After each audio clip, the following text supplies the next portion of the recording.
Welcome to Desklog. In this quick walkthrough, let's see how geo tracking works in the Desklog Android app. Before you can use geo tracking on the mobile app, you must first enable the web timer from your Desklog web settings.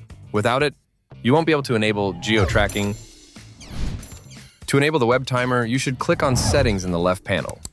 From the page that opens, click on Modules and then Tracking. Under the section Tracking, you have the option to set whether tracking is based on the Desklog desktop app or the web timer. Set it to web timer. Once web timer is enabled, the geo tracking option will appear. Switch it on and click on the Update button. A pop-up will appear asking you to update the settings for all users.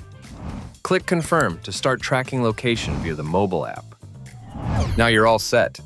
Let's move on to the mobile app to see how it works in real time. Open the installed Desklog app on your Android phone and log in using your credentials. You'll see a button labeled Start Working. Tap on it to begin tracking.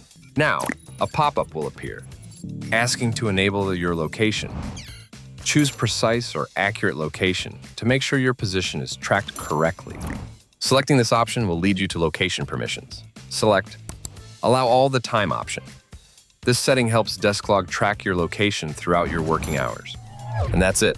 Your location is now being tracked, ensuring accurate reporting, especially for field teams. Stay organized and stay on track with Desklog Geo Tracking. Visit desklog.io to learn more.